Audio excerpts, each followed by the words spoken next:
My name is Molly Hudgens, and I'm a school counselor at Sycamore Middle School in Pleasant View, Tennessee. How are you, Molly? It's so nice to meet you in person. Well, it's nice to meet you all too. I am hot off of bus duty, so I'm great. How are the kids this morning? They're great. I have bus duty, which I just mentioned. And so I get to see the majority of them when they come in the mornings. And our other counselor, Matthew, and our SRO, Monica, they are always out front with me. So it's just a good way for us to kind of gauge how things are going. And sometimes you can catch kids having a rough morning and talk to them before they even get the door, and that helps. So we love that. I complain about it, but only because it's 28 here this morning. And I didn't have my gloves, but other than that, I have been here at Sycamore Middle School since I graduated from college. I started here at the age of 21 and I'm 45. So this has been my only job. I was a teacher here for 8 years before I transitioned to the counseling department in 2006. So I had been in our school system and in our school for 18 years when this incident happened. So one of the most interesting parts of this story is that my first year here at Sycamore was the 98-99 school year when the school shooting happened at Columbine. And for reasons I didn't really understand at the time, I became very interested in studying mass shootings on school campuses. So I spent 10 years from 1999 to 2009. I read every publication that was written on mass shootings in our country. And so we in our county did not have a crisis plan. We had nothing like that. And our principal told me I could write one. I also took all the information from the training, and I had a PowerPoint that is probably about 600 slides long. And I traveled all over Tennessee doing this training for free. And it was an in-depth psychological analysis of 32 school shooters. And I did all of that leading up to this happening to me. So you can imagine how I believe it was divine intervention, because 1 month before this incident happened, this was August of 2016, I got to do that training. It was called Recognizing Red Flags: An Educator's Role in Preventing School Violence. And I got to do that in Memphis for all of the juvenile probation officers and juvenile court judges in the state of Tennessee. So a month later, when this incident happened, every law enforcement person, every juvenile probation officer, and every juvenile court judge connected to this story had been through my training. So they knew me already. Wow. And they were, that's that woman who just did a training on, mass shootings, and this happened to her. So you can imagine how, I felt like I had 18 years of preparation. But for me, I don't know, I just had to do it.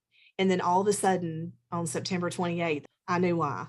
I had a master's degree in school counseling when this happened, but I didn't learn anything in graduate school that prepared me for something like that. I'd read 3 books on hostage negotiation.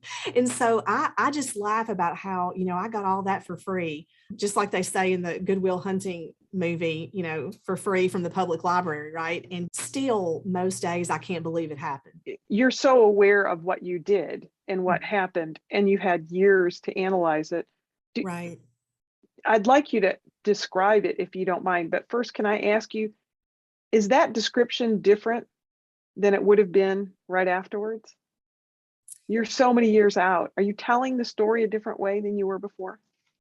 I don't think so, only because I had the presence of mind to write down what happened that day within an hour or so of the incident happening. Now, some details I think did not really resurface for me until I started writing the book in 2019. And so I don't think that I tell the story differently. I do have the hindsight of being able to really analyze some of the things that happened more differently than I did then. At the time, it was very simple. It was, you're going to have to talk your way out of this. And you're going to have to remember that across the hallway from you are somewhere between 30 and 60 7th graders that you have to protect. So it became about survival of the fittest. But I get just as angry telling this story every time as I did that day, because something rose up inside me and I said, not my school. Not my school. I remember thinking, you're not going to leave this room. And I knew what that meant. There's the possibility that I might lose my life in the process, but I sure was not going to sit somewhere after this was over and tell somebody's parent I was paralyzed by fear and couldn't leave my desk. It was never going to be that. The further away from it I get, the more realistically I can see it for what it was. And I couldn't at the time. When you say see it for what it was, what do you mean by that? Mm-hmm. Well, because at the time, I just saw this as a child in crisis who needed help. I couldn't see what this would have been like had there been shots fired and lives lost. It wasn't until I had parents come to me. I remember one father in particularly saying to me, Molly, none of us could have done anything to protect our children at this school that Wednesday. You were the only person who could have done it. And until I had a child here, that did not fully resonate with me. And when those eighth graders who were part of this class graduated from high school in May of this year, I got to sit up on a hill overlooking the football field and realize that they were all there. They were all present. We didn't lose any of them. All of them made it to graduation. And that was huge for me. What a gift. Not just for their families and for their community, but for me, what stands out the most was I wanted to save all of them, but I wanted to save him too. I had always believed, particularly in looking in depth at specific school shooters, if I could have had 5 minutes, could I have found that? Could I have seen that? And I remember that day with that young man sitting right across his desk from me. I remember thinking, well, Molly, here's your 5 minutes. And I got 90. No, that morning, it was September 28th of 2016. It was a Wednesday morning. By the time I got into my office, somewhere around 7:30, he came into my office. And when I saw him, the first thing I thought was, you're back. Because I had just seen him the Friday before. But that, again, is another beautiful part of this story, is that I had a young man who came to me the Friday before and said, Miss Hudgens, I've got this friend I think you need to talk to. And he said, he's going to be really upset with me that I've told you that these things. And I said, well, listen, you don't worry about that. I will get him down here under the guise of talking about his grades or something. But what are you worried about? And he told me, I feel like he's just got a lot of things going on in his life right now. And he talks to him about his grades. He talked about a relationship that the young man had been in that he thought was possibly failing. And he said to me, Miss Hudgens, at lunch, he was kind of playing with his watch and he's got like some cuts under his watch band.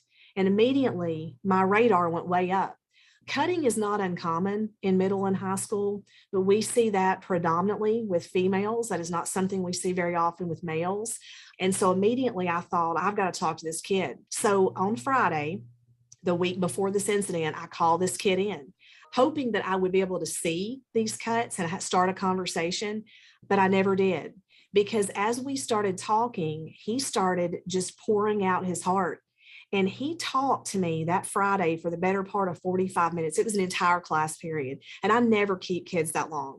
In school counseling world, we're brief counselors, but he had a lot to say. And I found myself listening and taking notes. One of the things that really stuck out to me was the fact that the majority of what he was telling me, I knew it was not possible for it to be true. But I also knew that he believed it himself, and that he quite possibly and probably believed that I believed it as well. So I was more captured by that. At the end, I said, I'm going to have to interrupt you, but let's meet again next week and talk. And he was willing to come back and talk. So when he showed up that Wednesday morning on the 28th, my assumption was he wanted to continue talking. And I'm ashamed to say that I did feel kind of annoyed. I thought, what else can you have to tell me? We talked so much on Friday. But we agreed to meet later that morning at 10:30. He was in related arts during that time, which is when they have like art or music. And so I went on about my day. And I had actually come back to my office and was eating breakfast when he came back again. He said, I can't wait to talk to you. Can I talk to you now? And I said, sure. I said, go on over. I'm coming right behind you. So I was literally like forking down my last bites of breakfast, dropping the plate in the sink, coming in my office. I remember closing the door behind me, and the only exit from where I'm sitting is directly across from me. So I walked around my desk here, sat down, never had any sense of anything being wrong. But very shortly into the conversation, I realized it was. I noticed my heart rate started to increase to the point that my blood was pounding in my ears. At one point, I felt like somebody took something warm and just poured it on top of my head, and it was like running down my body. And I remember thinking, don't faint. I remember just thinking, what's wrong with me? But he was nervous, and he started asking me this series of questions that were all if-then questions. If I do this, what will you do? And I remember at some point during this just thinking, he's got a gun. And immediately it struck me that I was going to have to put myself in a subservient position. He was going to have to feel as if he was in control. And all of this is before I've ever seen any type of weapon. So I start trying to make him comfortable. And all the while I'm thinking frantically, if there's a gun, can I get it? If I get it, what am I going to do with it? Can I unload it into the ceiling? I'm thinking, no, this building has a steel roof. It was built in 1978.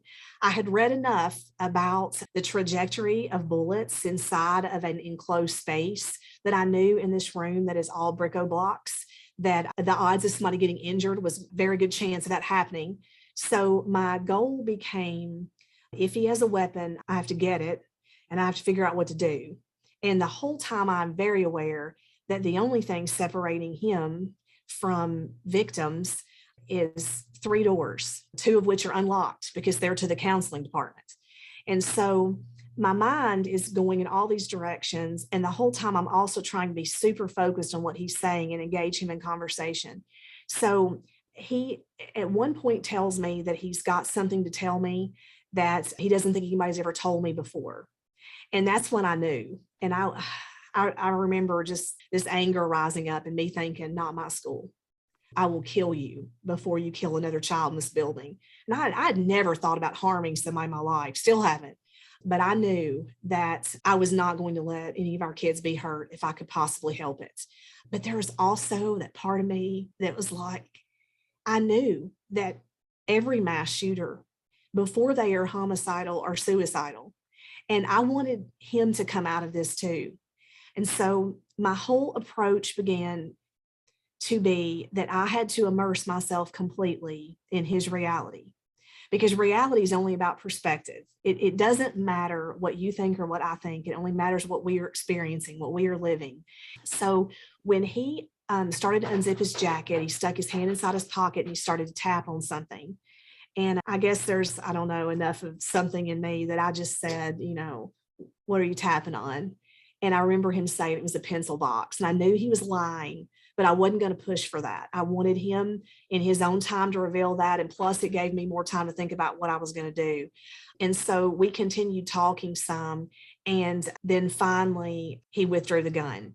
And he laid it on the desk right across from me where I'm sitting here. He reached into his outer pocket and he pulled out an additional magazine of ammunition and stood it up beside it. I remember trying to count the number of bullets because I'm trying to determine how armed he is. He pulls out from another pocket a holster type of thing that would have allowed him to attach that additional magazine to his ankle. So as soon as he laid all that on my desk, I kind of pushed back my chair. And I remember standing up and I kind of leaned over and I put my hands out and I said, honey, why don't you let me take that? And then we'll talk about what's going on. And the second that I touched the gun, he yanked it all away. He shoved the ammunition back into his pocket and he held the gun in his left hand pointed down at the floor. And I remember instantly thinking, he's right-handed. So if he's going to have to shoot me, he's going to have to do it with his non-dominant hand. So with my hands raised, I remember thinking all these things: relinquish control, make him feel as if he has power, lower yourself. Your goal is to lower his emotions. This is a situation where he already has the victims that he wants. He has the means of committing this. You have to lower the emotions. So I walked around my desk and I got down on my knees beside him. I remember thinking that he would be physically higher than me, giving him the idea that he had more control. It would also put me in a position where I'm closer to him physically.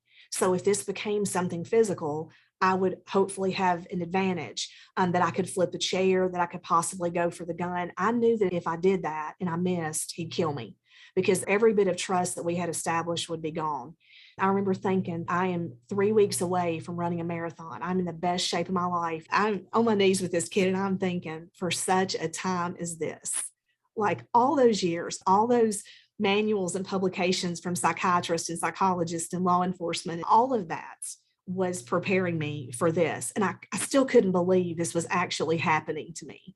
And so at the same time, I'm trying to stay very present, very focused on what he is saying. I remember reaching over and putting my left hand on his right shoulder, and then reaching over with my right hand and just interlacing the fingers of my right hand with his right hand. Because again, I knew if he's going to shoot me, it's going to have to be with the other hand. And so I remember just saying, honey, let's talk about what's going on. And he poured it out.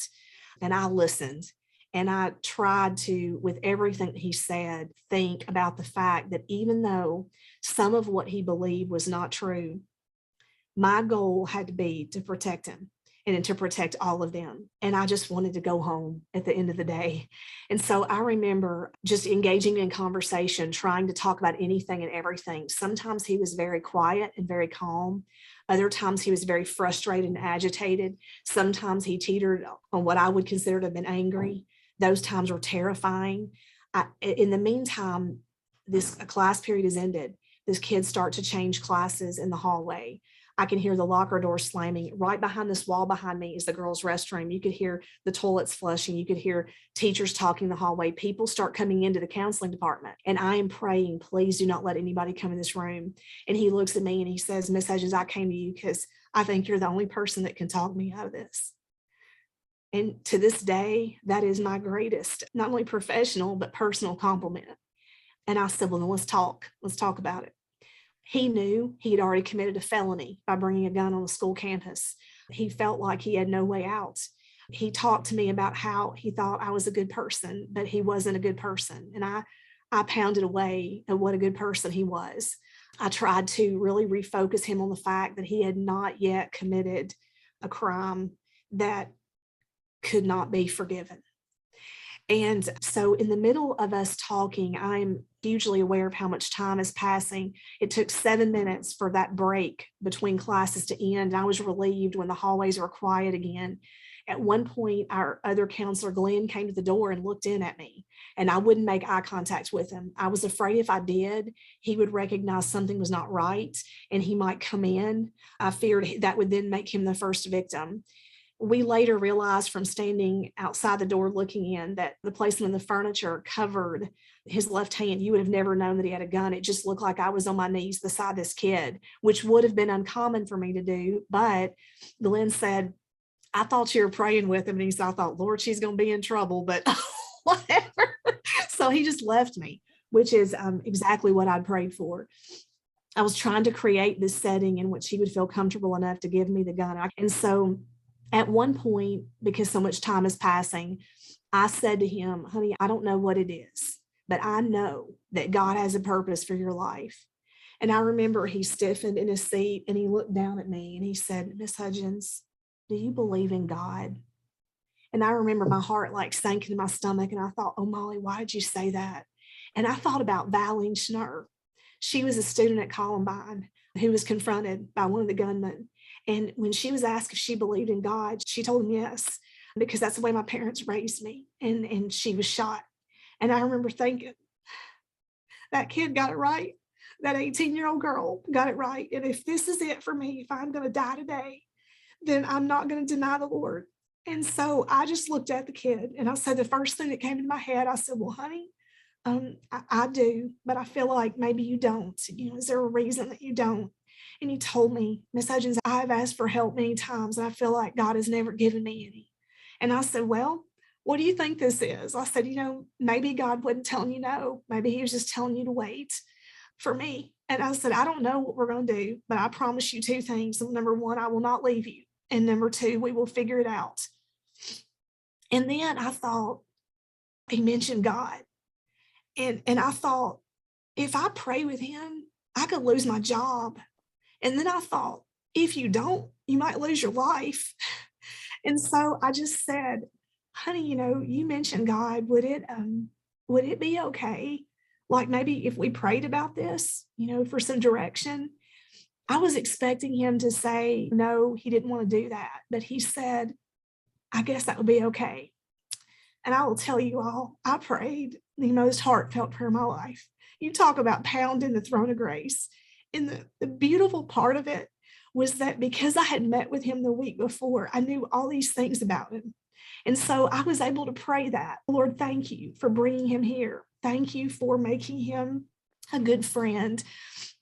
Thank you for his love of music and his artistic ability, like all these things, because I wanted to remind him in this prayer too, how much he had to offer, that this wasn't over for him.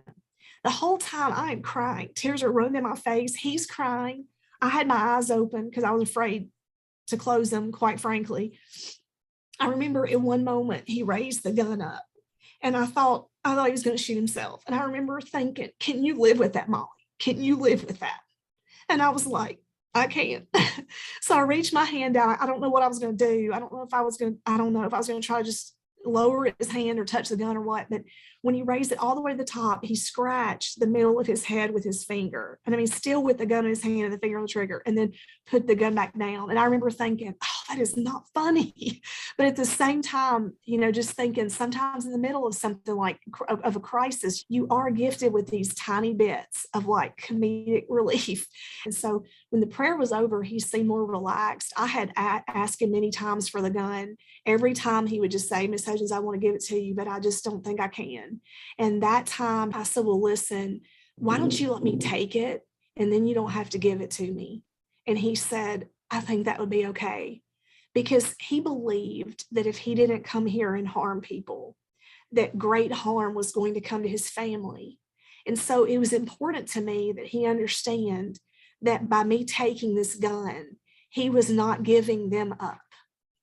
And so when I leaned over to take it, he just put his arms around me and I put my arms around him. And I knew then that the gun was fully loaded because it was so heavy. I think I had still been hoping in my heart, because I could not see the base of it, that maybe the only magazine he had was the one that he had shown me on my desk, but it was not. The gun was fully loaded. There was a bullet in the chamber. And he put his arms around me. I remember hugging him and thinking, just hold him like he's yours, Molly. Just hold him like he's yours.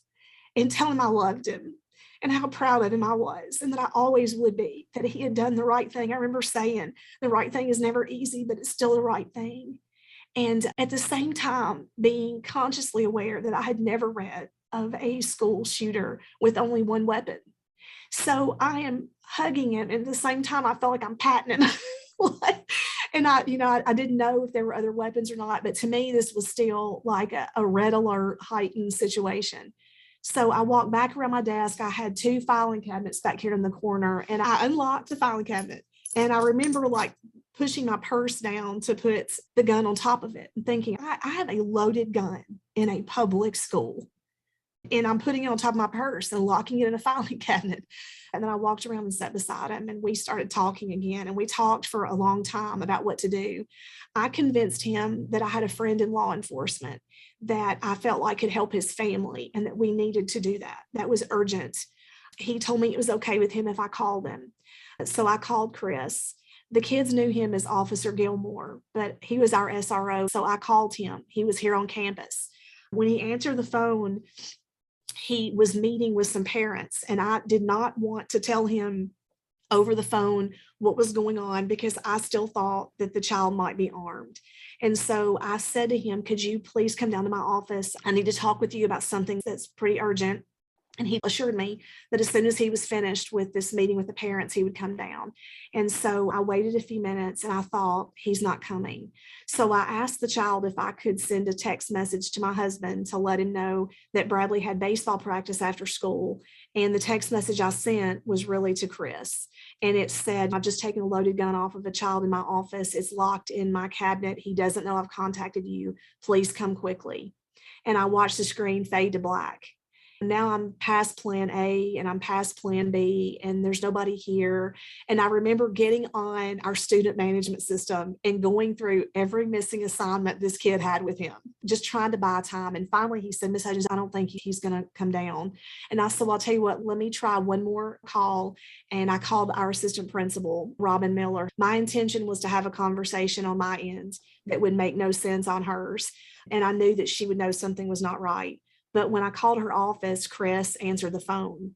And I said, hey, I'm waiting on you to come down. I sent you a message earlier today about the drug assembly we have on Friday. And I said, can you see if you got that? And Chris checked his messages. He said, Molly, I don't have anything from you. And I thought it didn't go through. And then on the phone with him, he says, hang on a second. You're not going to believe this. I just got a text message from you. And I hear him read, I had just taken a loaded gun. And he gets through the first, not even first sentence. And he says, I want you to stay on the phone and I'm going to be there in just a minute. And I remember when I saw his face at that door, oh my goodness. It was like, I hadn't been alone because the Lord had been with me, but then Chris was too. And he came in and he conducted the most gracious interview with this young man. He allowed me to stay the whole time. He did not have any other weapons. He was very forthcoming with Chris. They were able to take him out of the building that day, and I stayed behind, wrote an entire statement for the police of what had happened. I went to bus duty, I went to baseball practice, and I went to church. And the next morning I came back to work. And I didn't know that they were going to hold a press conference. I did not know I was going to be named in that. But when that happened, it must have been a slow news day because we were contacted within 45 minutes by many of the national syndicates who wanted me to go on and speak. But see, what I knew was that every time that there is a mass shooting and it gets national attention, what follows quickly on the heels of it is another one, which in many cases has been worse. And I refused for us to be a catalyst for a shooting. So I denied every media opportunity. And when I realized that one of those syndicates had threatened to write the story and go with it themselves, I made the decision to do something a little different. I asked our director of schools if I could make a video here in my office and post it online. I wanted people to see me. I wanted parents to know that if I felt safe coming to school, that their kids needed to be able to.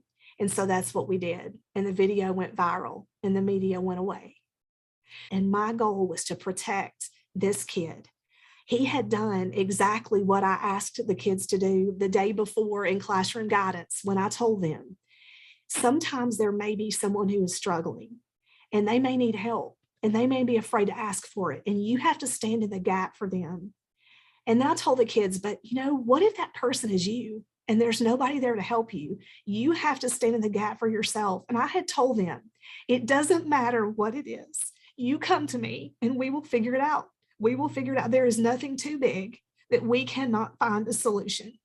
So on Friday, after this happened on Wednesday, one of our 8th graders had come to me and said, Miss Hudgens, are you guys going to talk to us about this? Or are y'all just going to sweep it under the rug and act like it never happened? And so I brought them all together, all 200 8th graders. And I stood on a chair, I think, in our cafeteria. And I said, I'm not going to leave here. So you ask me every question you want an answer to. And I told him, nobody knows the truth but me and him. And he's unavailable for consultation.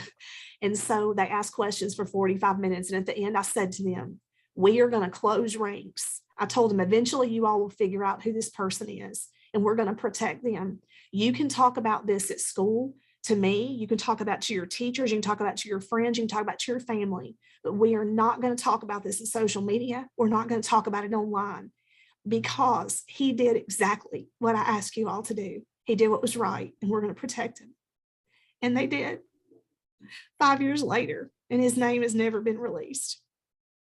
Everybody always wants to know what happened to him. I prayed hard that I would not have to testify against him because I was on his side.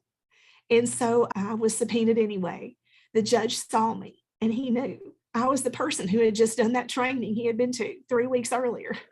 And so he asked me to come to his chambers, and I got to meet with the prosecutor and the defense attorney. And he said, Molly, will you tell him what happened in your office? And I reenacted it. I guess I needed to tell it. I walked around and got down on my knees beside the prosecutor and held the woman's hand. And at the end of it, they understood that this wasn't something to prosecute or defend. This was a child who needed help. And I remember, because I had had this training, they recognized me not just as a victim, but as a person with a professional opinion. And maybe I dare say an expert at this point. You can read all you want to, but until you can use that information to change the course of an incident, I don't know that you can ever say you're an expert. I still don't think I am, but I think they saw it that way. And so I said to them, we have to set a precedent by what we do here. I want our county, our little bitty county in the middle of rural nowhere, to get it right. And we did. And so he did not go to jail, fought hard for that, fought very hard for that. He was in a facility where he went for mental health counseling for almost 4 years. The day of the 4th anniversary, I got contacted by a person in our community who owned a business.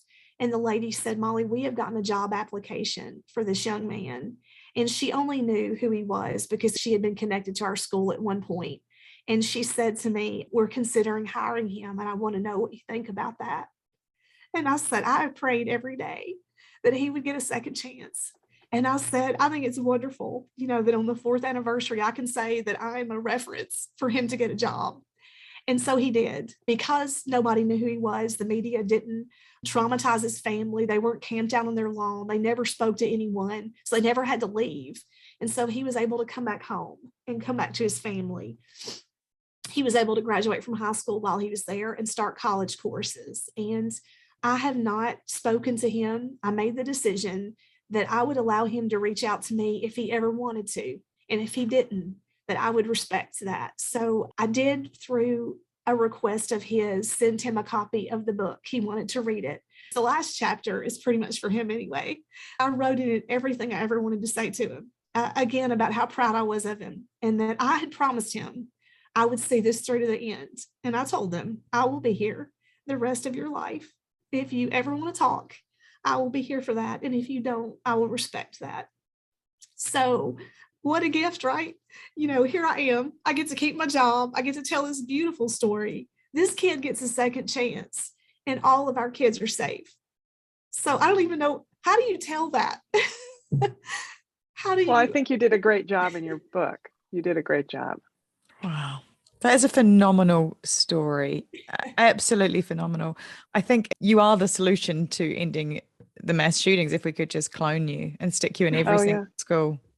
Yeah, Molly, you made me cry, Molly. Oh, God. The problem is, and this is this is just the blatant truth. The problem is that the focus is on, as a country and probably as a world, we can't see the forest for the trees, because behind every act of violence is a person who feels as if they have no hope. That is all it is. And if we can find them while they still have a little bit of it left, we can build on that. There's so much money that's funneled into all these different avenues to try to protect us. And I appreciate the efforts of people who are passionate, but I always say, if you have a place to put money, put it into people, provide more mental health professionals, put more counselors in schools, put people who are just available to listen. And honestly, you don't have to have 2 college degrees to be a good listener. Sometimes kids and even people just need to know somebody is sitting there on the other side of the table who is listening, who really hears them, even if they can't do anything to change their situation. I tell kids all the time, you are not going to sink. I will hold on until you can swim yourself.